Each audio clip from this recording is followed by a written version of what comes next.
चलिए आज बात करते हैं जेफरी एप्स्टीन की उस उलझी हुई और परेशान कर देने वाली कहानी की जो पूरी तरह से दस्तावेजों और सबूतों पर आधारित है।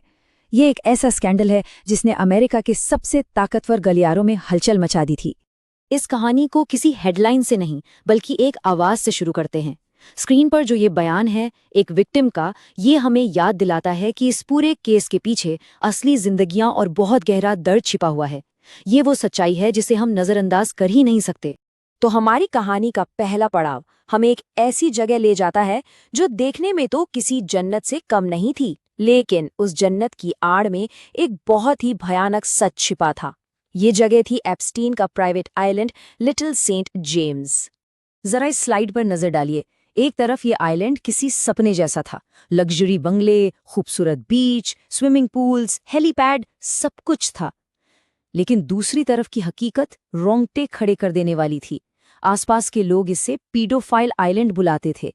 एक ऐसी जगह जहां 12 से 17 साल की लड़कियों की ट्रैफिकिंग होती थी और उनके पासपोर्ट छीन लिए जाते थे ताकि वो कभी वहां से भाग ही ना पाएं।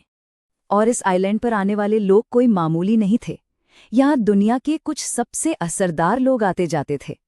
इस लिस्ट में ब्रिटिश प्रिंस एंड्रू, महान वैज्ञानिक स्टीफन हॉकिंग, अमेरिका के पूर्व राष्ट्रपति बिल क्लिंटन और डोनाल्ड ट्रंप जैसे नाम शामिल थे।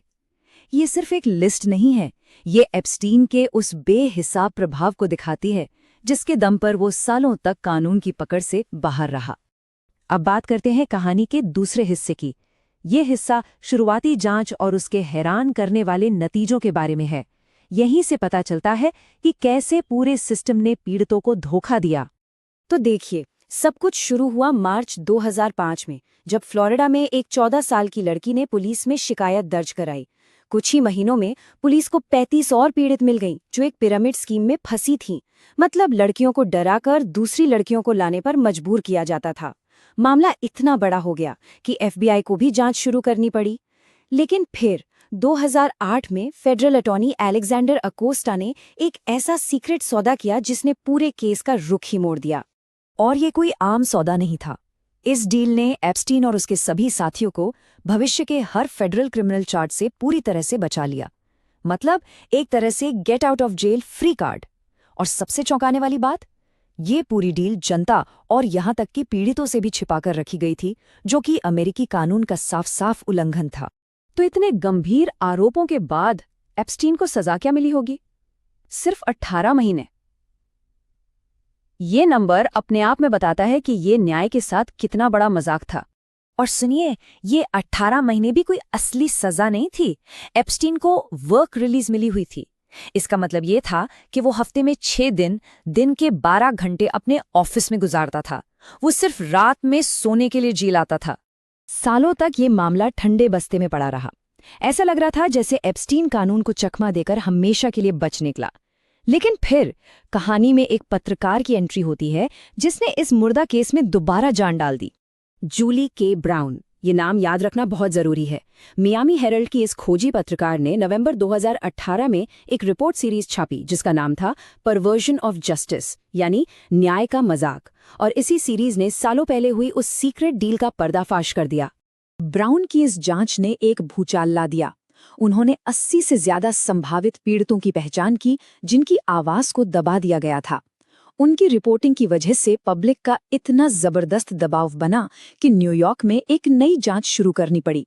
और नतीजा, जुलाई 2019 में एप्स्टीन को सेक्स ट्रैफिकिंग के आरोपों में फिर से गिरफ्तार कर लिया गया। लेकिन कहानी यहीं खत्म नहीं हुई। एप्स्टीन की गिरफ्तारी के बाद जो हुआ, उसने इस मामले को और भी ज्यादा रहस्यमयी बना दिया। चलिए अगले अध्याय पर चलते हैं। एप्स्टीन की मौत और उसके बाद उठा राजनीतिक तूफान। 10 अगस्त 2019 जेफरी एप्स्टीन अपनी जेल की कोठरी में मरा हुआ पाया गया। आधिकारिक तौर पर वजह बताई गई सुसाइड, लेकिन इस पर शायद ही किसी ने यकीन किया हो। तुरंत ही कॉन्स्पिरेसी थ्योरीज की बाढ़ आ गई। कई लोगों का मानना था कि उसे चुप करा दिया गया ताकि वो बड़े नामों का खुलासा ना कर सके। और इसी बीच इस मामले ने एक बड़ा राजनीतिक मोड़ भी लिया।